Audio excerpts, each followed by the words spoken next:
வணக்கம். முதலில் தலைப்புச் செய்திகள். வவுனியாவில் அதிர்ச்சி சம்பவம், பரிதாபமாக உயிரிழந்த இளம் குடும்ப பெண். நள்ளிரவு முதல் எரிபொருள் விலையில் மாற்றம். நாட்டில் சீரற்ற காலநிலையால் 16 பேர் பலி. மாவீரர்களை நினைவு கூற முடியாது, முன்னாள் அமைச்சர் நவீன் காட்டம். ஃபெங்கல் புயலால் தற்காலிகமாக மூடப்பட்ட சென்னை விமான நிலையம். இந்திய இளம் கிரிக்கெட் வீரர் மாரடைப்பால் உயிரிழப்பு. சொந்த நாட்டிற்கு சென்ற வெளிநாட்டு மாணவர்களுக்கு அமெரிக்கா விடுத்த அறிவுறுத்தல். தொடர்பென விரிவான செய்திகள். வவுனியாவில் இளம் குடும்ப பெண் ஒருவர் மண்ணெண்ணெய் ஊற்றி தீயில் எரிந்து உயிரிழந்த சம்பவம் அப்பகுதியில் பெரும் அதிர்ச்சியையும் சோகத்தையும் ஏற்படுத்தியுள்ளது. இச்சம்பவம் வவுனியா செட்டிக்குளம் பகுதியில் நேற்று இரவு 11 மணியளவில் இடம்பெற்றதாக தெரிவிக்கப்படுகின்றது. சம்பவம் தொடர்பில் மேலும் தெரிய வருகையில், பெரியகுளம் பகுதியில் வசித்து வந்த இளம் குடும்ப பெண் ஒருவர் இரவு வீட்டில் மண்ணெண்ணெய் ஊற்றி தீ வைத்து எரிந்த நிலையில் அயலவர்களால் மீட்கப்பட்டு செட்டிக்குளம் வைத்தியசாலைக்கு கொண்டு செல்லப்பட்டுள்ளார். அங்கிருந்து அவர் மேலதிக சிகிச்சைக்காக வவுனியா வைத்தியசாலைக்கு மாற்றப்பட்டுள்ளார். இருப்பினும் அவர் சிகிச்சை பலனின்றி உயிரிழந்துள்ளதாக தெரிவிக்கப்படுகின்றது. இச்சம்பவத்தில் செட்டிக்குளம் பெரியகுளம் பகுதியைச் சேர்ந்த 29 வயதுடைய இளம் குடும்ப பெண் ஒருவரே உயிரிழந்திருப்பதாக தெரிய வந்துள்ளது. குறித்த பெண்ணின் சடலம் பிரேத பரிசோதனைக்காக வவுனியா வைத்தியசாலையில் வைக்கப்பட்டுள்ளது. சம்பவம் தொடர்பான மேலதிக விசாரணைகளை செட்டிக்குளம் போலீசார் மேற்கொண்டு வருகின்றனர். இன்று நள்ளிரவு முதல் எரிபொருட்களின் விலையில் திருத்தம் மேற்கொள்ள இலங்கை பெட்ரோலிய கூட்டுத்தாபனம் தீர்மானித்துள்ளது. அதன்படி ஒக்டேன் 92 ரக பெட்ரோல் லிட்டர் ஒன்றின் விலையை 2 ரூபாவினால் குறைத்து 309 ரூபாவாக நிர்ணயித்துள்ளது. அத்துடன் ஓட்டோ டீசல் லிட்டர் ஒன்றின் விலையை 3 ரூபாவினால் அதிகரிக்கப்பட்டுள்ளது. அதன்படி அதன் புதிய விலை 286 ரூபாவாக நிர்ணயித்துள்ளது.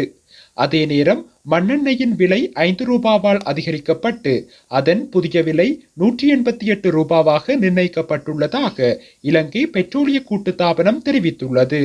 இதேவேளை ஒக்டேன் 95 ரக பெட்ரோல் லிட்டர் ஒன்றின் விலை 371 ரூபாவாகவும் சூப்பர் டீசல் லிட்டர் ஒன்றின் விலை 313 ரூபாவாகவும் மாற்றமின்றி தொடரும் எனவும் தெரிவிக்கப்பட்டுள்ளது.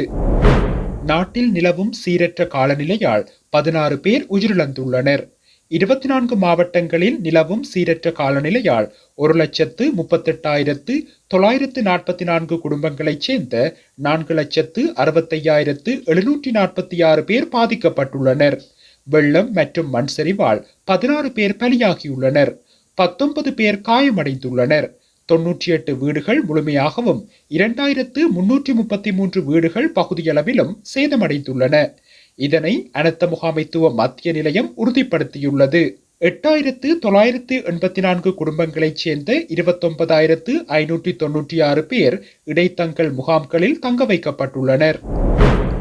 இலங்கையில் விடுதலை புலிகளை அஞ்சலிப்பதற்கு அனுமதி வழங்கப்படக்கூடாது என முன்னாள் அமைச்சர் நவீன் திசாநாயக்க வலியுறுத்தியுள்ளார். தமிழர் பகுதிகளான வடக்கு கிழக்கு மாகாணங்களில் இம்முறை மாவீரர் தினம் உணர்வெழுச்சியுடன் கடைபிடிக்கப்பட்டுள்ள நிலையில் அவர் இவ்வாறு குறிப்பிட்டுள்ளார். இதுகுறித்து ஊடகங்களிடம் மேலும் கருத்து தெரிவித்த அவர், மாவீரர் நினைவேந்தல் நிகழ்வுகளுக்கு நாம் முழுமையான எதிர்ப்பை பதிவு செய்கின்றோம். விடுதலை புலிகள் அமைப்பு ஒரு தடை செய்யப்பட்ட அமைப்பாகும். எனவே அந்த அமைப்பை நினைவு கூற முடியாது. எனது தந்தையையும் விடுதலை புலிகளே கொலை செய்தனர். புலிகளுடன் தொடர்புடையவர்களை நினைவு கூறுவதற்கு நிரந்தர தடை விதிப்பது தொடர்பான உறுதியான முடிவை அனுர அரசாங்கம் எடுக்க வேண்டும் என்றும் தெரிவித்துள்ளார். ஃபெங்கல் புயல் மற்றும் கனமழை காரணமாக சென்னை விமான நிலையம் தற்காலிகமாக மூடப்பட்டுள்ளதாக இந்திய ஊடகங்கள் செய்தி வெளியிட்டுள்ளன. சென்னையில் பலத்த காற்றுடன் கனமழை பெய்து வருவதால் விமானங்கள் இயக்குவதில் ஏற்பட்டுள்ள சிரமம் காரணமாக விமான நிலையம் தற்காலிகமாக மூடப்பட்டதாக தெரிவிக்கப்பட்டுள்ளது. ஏற்கனவே இண்டிகோ விமானங்கள் அனைத்தும் ரத்து செய்யப்படுவதாக அறிவிக்கப்பட்டிருந்தது. இதனையடுத்து சென்னைக்கு வந்து சேர வேண்டிய 12 விமானங்கள் ரத்து செய்யப்படுவதாகவும் அறிவிக்கப்பட்டுள்ளது. விமான ஓடுபாதையில் மழைநீர் சூழ்ந்திருப்பதால் விமான நிலையம் தற்காலிகமாக மூடப்படுவதாக தெரிவிக்கப்பட்டுள்ளது. இந்தியாவின் புனே நகரத்தில் உள்ள கார்வேர் மைதானத்தில் கடந்த 27ஆம் திகதி நடைபெற்ற கிரிக்கெட் போட்டியின் போது 35 வயதுடைய இந்திய கிரிக்கெட் வீரர் இம்ரான் படேல் மாரடைப்பால் உயிரிழந்துள்ளார்.